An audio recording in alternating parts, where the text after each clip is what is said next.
In front of me is XIAOMI 13 and today I would like to show you how you can use split screen on this XIAOMI.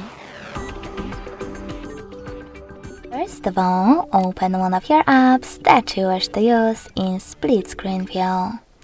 I will go with Chrome. Now you need to access background apps. If you are using Tricky's navigation, you can do that by tapping on this square button. Now hold your app and click on this icon under the padlock with the rectangles. Then tap on Home button and click on the other app, like Calendar.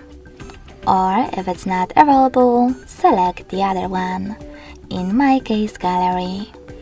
As you can see now, I can use both at the same time. If you wish to go back from this mode, drag the first app upwards or downwards and select Home button. Thanks so much for watching. If you enjoyed this video, smash that like button, comment and subscribe. Bye!